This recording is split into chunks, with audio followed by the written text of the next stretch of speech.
से स्वागत है आपका हमारी इस नई शुरुआत आत्मिक सफ़र में। मैं प्रत्येक भाई और बहन का धन्यवाद करता हूं जिन्होंने अपना प्रोत्साहन हमें दिया, अपने सुझावों को हमें दिया, हमारे कंटेंट को लाइक किया, शेयर किया और सब्सक्राइब किया। उन हर एक भाई बहनों को मैं धन्यवाद करता हूं। और हमारी ये कोशिश है कि हम प्रत्येक दिन परमेश्वर के वचन से आपके बीच में प्रोत्साहन को लेकर के आ सकें और आप इन प्रोत्साहनों के द्वारा आशीषित हों और आपको एक मनन का विषय मिले और आप परमेश्वर के वचन को और पढ़कर उन हर एक विषयों में पारंगत होते जाएं और कम्युनिटीज़ को ब्लेस कर सकें। ये हमारी कोशिश है। मैं उन हर एक व्यक्तियों का भी धन्यवाद करता हूं जो हमें प्रार्थनाओं में उठाते हैं और विशेष तौर पर हमारे लिए प्रार्थना करते हैं ताकि हम अपने कार्य को अच्छी रीति से कर सकें और प्रगति के साथ इस कार्य में आगे बढ़ सकें। आज के मनन के लिए जो आज का विषय है वह है श्रम का फल। जब हम परिश्रम करते हैं तो हमें जो उसका फल मिलता भी है कि नहीं मिलता है, ये ध्यान रखने योग्य बातें हैं। और जब परिश्रम ही नहीं है तो फल क्या है? परमेश्वर का वचन कहता है अपने कार्य को शक्ति भर करना, लेकिन कार्य करने की स्पिरिट ही हमारे अंदर नहीं है तो हम क्या करेंगे? कई युवाओं को मैं देखता हूँ, वो अपने जीवन में सब कुछ पाना चाहते हैं, प्रॉस्पेरिटी को पाना चाहते हैं, पैसे को पाना चाहते हैं, धनवान होना चाहते हैं, हर एक अच्छी चीज़ को अपना करना चाहते हैं, लेकिन जब परिश्रम की बात आती है तो शायद उनका ध्यान उस ओर बहुत कम जाता है। और परमेश्वर के सामने, परमेश्वर के पवित्र वेदी के सामने जब तक हम परिश्रम की स्पिरिट में नहीं आएंगे तब तक हमें उसका फल नहीं मिलेगा। मेरे प्रियो, बहुत सारे लोग हैं, काम करते हैं छोड़ देते हैं, काम करते हैं छोड़ देते हैं, बहुत सारी जगह मूव करते हैं। उन्हें ऐसा लगता है ये काम हमारे लिए नहीं है, ये काम हमारे लिए नहीं है, और बिना निशाने के जीवन में अपने जीवन में आगे बढ़ते जाते हैं और घर पर आकर बैठ जाते हैं। उन्हें समझ में नहीं आता हम क्या करें, लेकिन लालसाएं उनके जीवन में सब कुछ पाने की रहती है। मैं आज उन हर एक व्यक्ति से, हर एक विश्वासी भाई बहन से और हर एक मित्रों से ये कहना चाहता हूँ, यदि आप अपने जीवन में कुछ करना चाहते हैं तो परिश्रम का स्पिरिट आपके अंदर होना चाहिए। कुछ भी क्यों ना करें, छोटे से कार्य को भी क्यों ना करें, लेकिन परिश्रम के साथ करें ताकि उसका फल आपको मिल सके और आप ब्लेस्ड हो सकें। और जब हम परिश्रम करते हैं तो परमेश्वर हमें हियाव देता है, आशा देता है, और हमें ये सुकून होता है कि हमने जो परिश्रम किया है उसका फल परमेश्वर हमें देगा और उसका फल हम उसके पास लेकर के आएंगे और अपने जीवन में ब्लेस्ड हो सकेंगे। क्योंकि जब परमेश्वर ने आदम को अदन के बगीचे में से बाहर किया तो परमेश्वर ने उसको एक बात बोली और ये बोली कि अपने माथे के पसीने की रोटी खाएगा। कहने का तात्पर्य यह है कि उसको परिश्रम करना पड़ेगा। शॉर्टकट से काम नहीं चलेगा, झूठी बातों से काम नहीं चलेगा, फटाफट काम नहीं चलेगा, या किसी की मदद से काम नहीं चलेगा। बहुत सारे लोग they are depend upon others.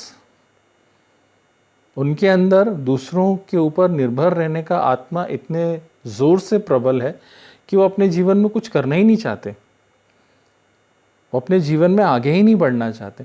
तो जो परमेश्वर उन्हें देना चाहता है, जो एक्स्ट्रा ऑर्डिनरी थिंग्स उनको परमेश्वर की ओर से मिलने वाली हैं, जो उन्हें असंभव सी लगती हैं, वो उनके जीवन में कभी पूरी नहीं हो पाती। और वहीं पर हम कुछ ऐसे लोगों को देखते हैं जो सफलताओं के कीर्तिमान बना रहे हैं और जो अपने जीवन में जो चाहते हैं उसमें आगे बढ़ रहे हैं और अपने जीवन में बहुत सारी आशीषों को बटोर रहे हैं। लेकिन कोई उन आशीषों के पीछे, उन बातों के पीछे की कहानी को नहीं देखता है, जहाँ पर यह है कि वो बहुत सारा परिश्रम और बहुत सारी मेहनत अपने जीवन में करते हैं ताकि अपने जीवन में आगे बढ़ सकें। आप जवान हैं, परमेश्वर ने आपको अच्छा स्वास्थ्य दिया है, परमेश्वर ने आपको अच्छी ज्योति दी है, परमेश्वर ने आपको अच्छा एटमॉस्फेयर दिया है।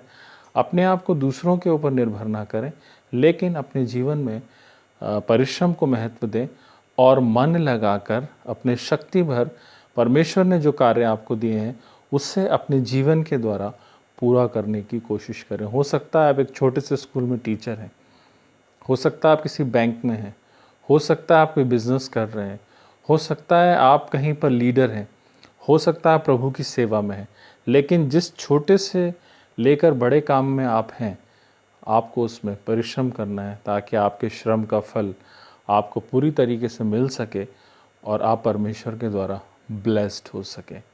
हमें हमारे जीवन में ये सोचने की आवश्यकता है।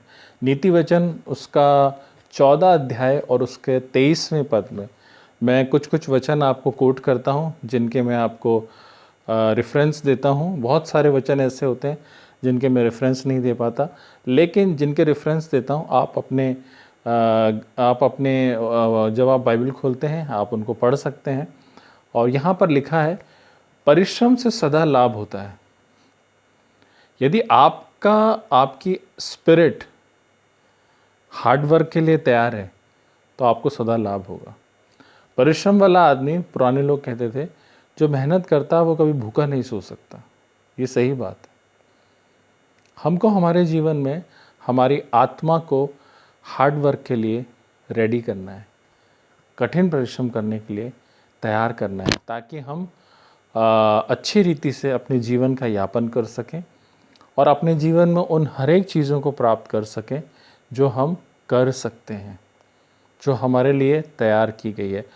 और ईश्वर ने हर एक अच्छी चीज़ों को उसके बच्चों के लिए रखा है ताकि वो इन चीज़ों को प्राप्त करें और उसका धन्यवाद करें और परमेश्वर के बड़े नाम को बड़ी महिमा दे सकें और लोग ये जान सकें कि सच्चे परमेश्वर के लोग हैं, इनका परमेश्वर महान है। हम परमेश्वर के वचन में से भी जब देखेंगे, जिन कैरेक्टर्स को हम देखते आए हैं या बीच बीच में हम देखते हैं, उन हर एक के जीवन में भी ये सबसे पहली क्वालिटी थी कि वो परिश्रम करने में सबसे आगे थे। चाहे भेड़ बकरियों को चराने का काम हो, चाहे खेत में जोतने का काम हो, या उन्हें कोई कार्य दिया गया हो, उन्होंने बड़े परिश्रम से किया और परमेश्वर ने उन्हें चुना और अपनी सेवा के लिए उपयोग किया और उन्हें देशों पर अधिकारी ठहराया और बड़े बड़े वायदे उनके जीवन में पूरे किए और बड़े एक्स्ट्राऑर्डिनरी काम वो अपने जीवन के द्वारा पूरा कर सके। हमें भी ये ज़रूरत है कि परिश्रम का आत्मा हम सभी के जीवन में आए ताकि हम परमेश्वर के लिए बड़े कार्य अपने जीवन के द्वारा पूरा कर सकें। नीति वचन उसका 13वां अध्याय और उसके 11वें पद में लिखा है, निर्धन के पास माल नहीं रहता, परंतु जो अपने परिश्रम से बटोरता है उसकी बढ़ती होती है। देखिए, माल नहीं है कोई प्रॉब्लम नहीं है, लेकिन जो परिश्रम करता है उसकी बढ़ती होगी। जो मेहनत करता है उसके जीवन में शुरुआत में हो सकता है थोड़ी परेशानी उसके जीवन में आए, लेकिन वो निरंतर अपने कार्य में बढ़ता रहेगा। और हमें परमेश्वर के वचन से प्रोत्साहन पाने की ज़रूरत है। हो सकता है अभी हमने कार्य शुरू किया है, हमारी जीविका बहुत थोड़ी है और हम जो चाह रहे हैं उन बातों के रिज़ल्ट हमें नहीं मिल रहे हैं, लेकिन मैं आज आपको प्रोत्साहित करना चाहता हूँ, आप अपने जीवन में कोई भी कार्य करें, उसको अपनी शक्ति भर करें, परिश्रम से करें। रिवार्ड देने वाला, आपको आशीष देने वाला, आपको आगे बढ़ाने वाला, आपके जीवन में रास्तों को खोलने वाला हमारा स्वर्गीय परमेश्वर है। वो स्वर्ग पर से दृष्टि करता है और वो जब हमारी आत्मा में देखता है कि ये मेहनत करने वाला इंसान है, ये परिश्रम करने वाला इंसान है, परमेश्वर हमें आगे बढ़ाएगा ही बढ़ाएगा। हो सकता है आज आप उस स्थिति में नहीं हैं, लेकिन जब आप परिश्रम करेंगे तो आपकी बढ़ती होगी और आप आगे बढ़ेंगे और आप परमेश्वर के वचन से प्रोत्साहित होंगे।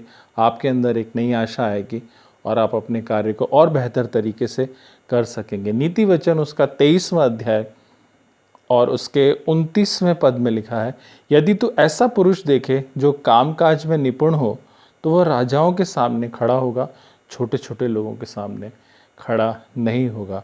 अपने कार्य को परिश्रम से करना और अपने कामकाज को देखना और अपने काम में निपुणता प्राप्त करना, तो हम बड़े बड़े लोगों के साथ बैठेंगे और हम ना केवल अपने फैमिली को, ना केवल अपने चर्च को, ना केवल अपनी सोसाइटी को, लेकिन हम अपने नेशन के बड़े बड़े लोगों के साथ भी डील कर सकेंगे। जब हम परिश्रम का आत्मा हमारे जीवन में आता है जब हम मेहनत से किसी कार्य को करते हैं, सबसे पहली बात है हम उस काम में निपुण बनते हैं। और जब हम निपुण बनेंगे, जब वो एक्सपीरियंस हमारे अंदर आएगा, तो हम बड़े बड़े लोगों के साथ सामने खड़े होंगे और हम लोगों के साथ डील करेंगे और लोगों के लिए, सोसाइटी के लिए, अपने चर्च के लिए, अपने फैमिली के लिए ब्लेसिंग का कारण बनेंगे। यदि आप अपने जीवन में आगे बढ़ना चाहते हैं, यदि आप अपने जीवन में आशीष पाना चाहते हैं, तो आपको परिश्रम से अपने जीवन की शुरुआत करनी पड़ेगी। आपको परिश्रम करना पड़ेगा ताकि आप परमेश्वर के सामने अपने श्रम का फल लाएं और आशीषित हो। हम मिशन में जब मैं था तो मैं एक गीत को बहुत गाता था, एक हिम को बहुत गाता था जो मुझे बहुत अच्छा लगता है। वो हिम मैं आपके सामने आज गाना चाहता हूँ। मुझे आशा है आप सुनकर आशीषित होंगे और परमेश्वर को महिमा देंगे। उसका शीर्षक है, भोर के समय बोते दया रूपी बीज को, धूप में भी परिश्रम करते संध्या लो। आप मेरे साथ गा सकते हैं, इस हिम को सीख सकते हैं ताकि परमेश्वर आपको आशीष प्रदान करे। भोर के समय बोते दया रूपी बीज को, धूप में भी परिश्रम करते संध्या लो। धीरज से काम करते फल की बाट हम जोते, कटनी में आनंद से फल बटोरेंगे। श्रम का पूरा फल, श्रम का पूरा फल लाएंगे आनंद से। श्रम का पूरा फल, श्रम का पूरा फल, श्रम का पूरा फल लाएंगे आनंद से। श्रम का पूरा फल, हम दौड़ धूप को सहते, छाया में भी बोते, बादल से न ठंड से साहस छोड़ेंगे। कटनी के समय पर पक्का फल मिलेगा, तब आनंद से श्रम का फल बटोरेंगे। श्रम का पूरा फल, श्रम का पूरा फल लाएंगे आनंद से। श्रम का पूरा फल, श्रम का पूरा फल, श्रम का पूरा फल लाएंगे आनंद से। श्रम का पूरा फल, प्रभु क्रिस्त के लिए रोते हुए बोए, यदि हानि देख के हम घबराते हो। दुख का अंत तो होगा, प्रतिफल वो देगा, तब आनंद से श्रम का फल हम पाएंगे। श्रम का पूरा फल, श्रम का पूरा फल लाएंगे आनंद से। श्रम का पूरा फल, श्रम का पूरा फल, श्रम का पूरा फल लाएंगे आनंद से। श्रम का पूरा फल। मिलते हैं अपने नेक्स्ट वीडियो में, तब तक के लिए सबको जय मसीह की।